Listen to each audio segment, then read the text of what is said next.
Lupa.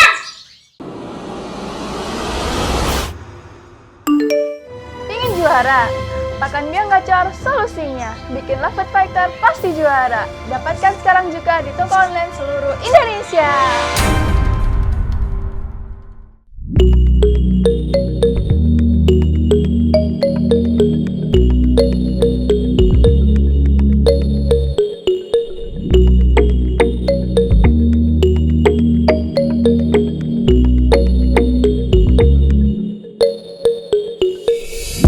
Penjodohan sama dengan kenari-kenari lainnya, kalau menurut saya sih ya.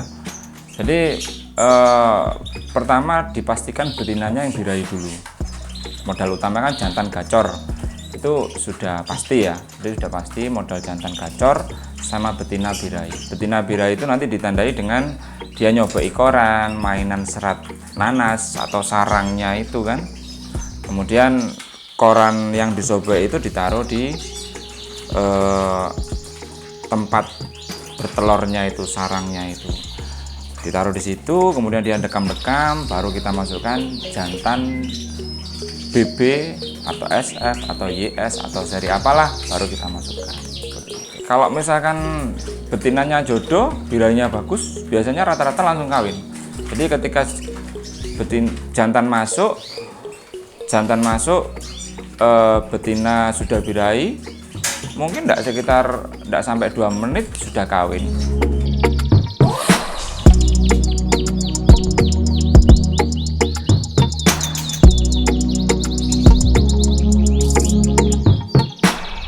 Kalau memang mau dimonogami, ya itu dari selera peternaknya. Kalau saya pribadi sistemnya poligami. Jadi nanti ketika udah kelihatan 2 atau 3 kali kawin, baru jantan kita keluarkan. Maksudnya biar nanti si jantan bisa menghemat tenaga, karena kalau burung udah birahi, betina birahi, karena betina itu kalau sudah birahi biasanya udah jentit gitu ya, mau jentit 5 kali 6 kali, jantannya bagus ya kawin terus, akhirnya kasihan jantannya nanti bisa drop. Kalau menurut saya seperti itu. Ada juga teman-teman breeder lain ada yang monogami, ada, itu ya selera masing-masing lah gitu. Yang penting kalau kita kan tujuannya kan untuk menghemat tenaga dari si jantan itu biar ndak letoy macamnya.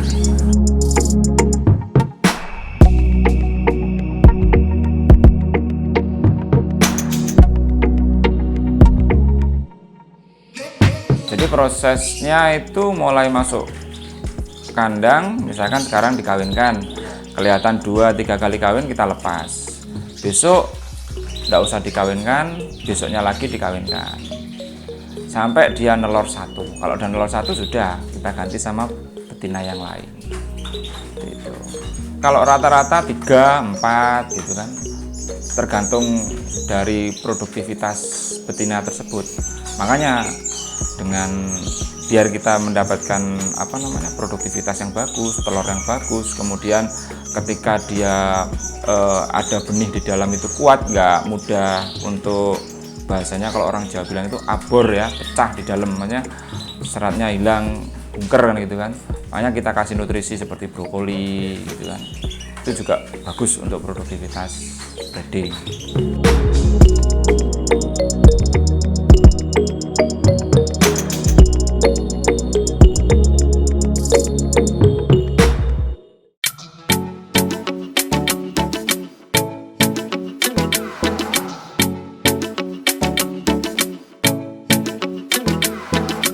Saya alhamdulillah ngeracik sendiri makanan 86 food kenari itu kan, itu bagus untuk jantan, bagus untuk betina. Kalau untuk betina saya gunakan sebagai pembuka birahi. Jadi untuk tembean itu bahasanya apa? Darah, Bu, yang masih darah itu ya. Itu cepat birahi gitu ke burung gitu. Kalau untuk jantan dia lebih bagus dalam hal untuk kawin.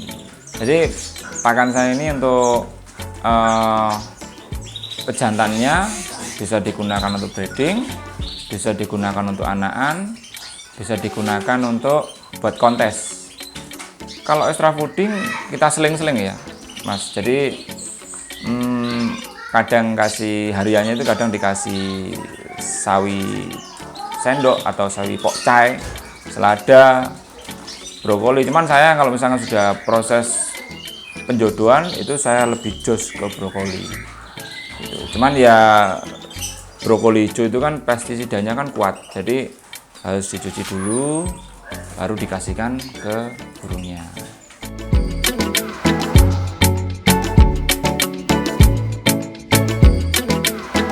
Kita pakai senter, jadi setelah telur 1 kemudian sampai telur terakhir, misalkan telur 3 gitu ya, itu kita space waktu sekitar 1 minggu. Itu udah kelihatan nanti kalau memang dia ngisi itu ada serat darahnya. Kita senter, misalkan dari 3 telur itu yang ngisi 2, yang 1 zong ya.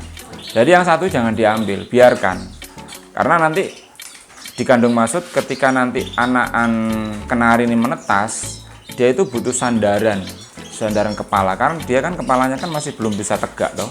Jadi telur yang nggak ngisi tadi itu biarkan, jadi untuk sandaran ketika dia baru menetas. Nanti fungsinya meminimalisir kematian, karena ketika burung usia satu hari, netas 1 hari sampai dengan 5 hari itu sangat rentan kematian. Biasanya betinanya karena terlalu protektif, terlalu didekemin gitu kan, itu yang akhirnya bahasanya itu kecentet, akhirnya mati, keinjek sama indukannya kalau tidak ada telurnya. Tapi kalau ada telurnya nanti kan kepalanya itu bisa buat sandaran si anakan itu. Ini kosong ya, ini gelap ada isinya. Kita ada alatnya, senternya, nanti misalkan itu ya dilihat, set, tinggal ini dihidupin, udah dilihat gitu aja kelihatan.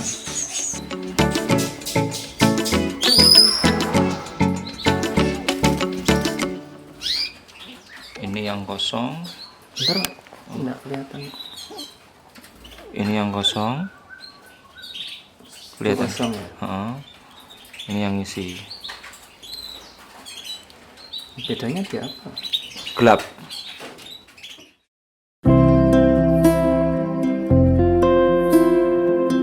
Kalau masih menetas itu kan anakan dilolos sama betinanya.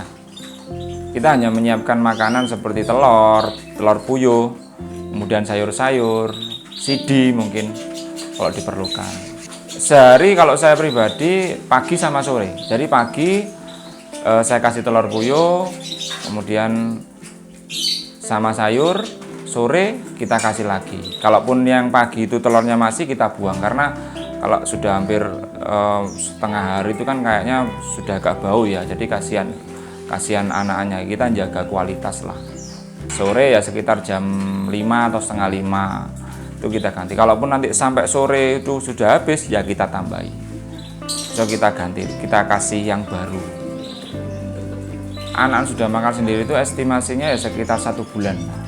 1 bulan sudah kelihatan makan sendiri, baru kita pisah.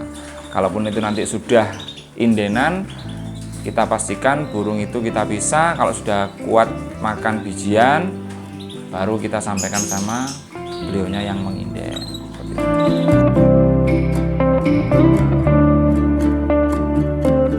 Brokoli dikandung maksud untuk produktivitas telur sama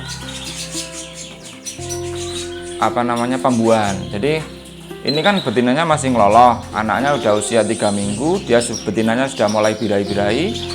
Biar nanti tidak kebrojolan, bahasanya kebrojolan itu nelor sendiri tapi tanpa ada pembuahan dari jantan, itu kan eman. Jadi mumpung belum kebrojolan, kita kasih brokoli, kita kasih pejantan, biar nanti di situ ada proses kawin. Nanti kan ketika dia nelor sudah kawin, ya itu kan bisa jadi poin buat kita.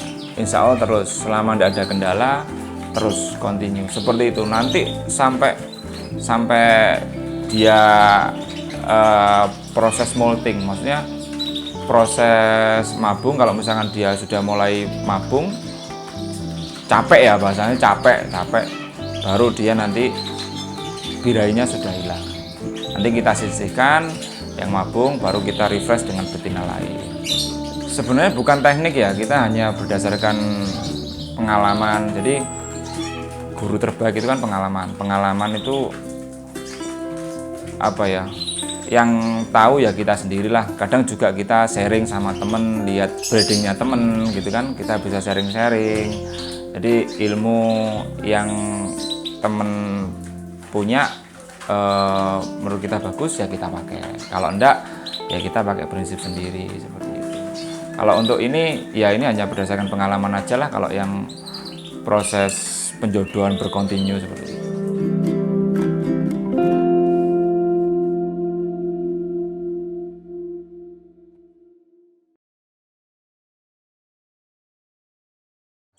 Untuk jenis bongkok, kalau menurut saya pribadi ada 2 kriteria. Jadi anakan bongkok itu dia bongkok memang benar-benar dari segi keturunan atau tra. Ada yang bongkok karena dia cacat. Jadi itu nanti gini, untuk bongkok itu sendiri yang dari keturunan itu rata-rata kalau misalkan ini saya nyetak IS silang BB gitu ya, itu dia jelas terahnya IS BB. Nanti ketika dikawinkan, ketika dia sudah gacor besar, kemudian dia sudah bisa digunakan sebagai pejantan, itu dikawinkan, kemungkinan besar dia terah bongkoknya masih ada. Tapi kalau misalkan dia ada anakan yang tidak ada turunan BB, tidak ada turunan bongkok, tapi dia bongkok, tengleng dan lain sebagainya, itu ada juga. Nanti ketika dikawinkan, dia tidak bisa mengeluarkan gen bongkok karena dia cacat fisik. Tapi dia cacat fisiknya cacat fisik yang positif. Maksudnya positif itu malah dicari gitu. Bukan malah harga jual turun, bukan, malah bagus. Seperti itu. Tapi kalau malahnya tidak bisa menghasilkan turunan gitu. Ya, turunannya biasanya tidak bongkok. Saya pernah punya soalnya burungnya bongkok. Akad belinya F1BB. Cuman kalau menurut saya pribadi itu bukan turunan, karena tidak ada non-ring ya, kita nggak buruk sangka sama peternaknya atau penjualnya enggak, cuman berdasarkan pengalamannya dan penilaian aja. Itu burung bongkok tengleng. Ya kalau kita bilang F1BB masuk gitu. Percaya kan, tapi ketika saya kawinkan ternyata anaknya nggak bongkok gitu. Nah berarti makanya saya ambil statement sepertinya ini bukan turunan BB, tapi memang burungnya cacat, tapi cacatnya positif. Malah pernah sekali dulu, udah lama, masih belum ngetren seperti sekarang. Itu kalau nggak salah di tahun 2011. Ketika itu saya punya F4YS itu tak kawinkan sama, seingat saya kalau nggak loper AF. Itu anaknya bongkok, tengleng gini. Tapi ya ketika itu burung seperti itu ya nggak laku, malah biasanya dulu tahun 2011 itu saya jual AF itu kan F4 silang loper atau silang AF itu kan hasil anaknya terahnya kan AF. AF itu dulu itu saya jual 2011 itu sekitar 350. Itu malah saya kasihkan sama temen 100.000. Kalau di posisi sekarang mungkin saya bisa jual 2 kali lipat dengan posisi burung seperti itu sekarang, meskipun cacat. Itu cacat fisik yang bongkok ya. Ya karena burung bongkok itu dia cenderung hanya diem gitu kan. Jadi kalau burung diem itu kan dia lebih tenang.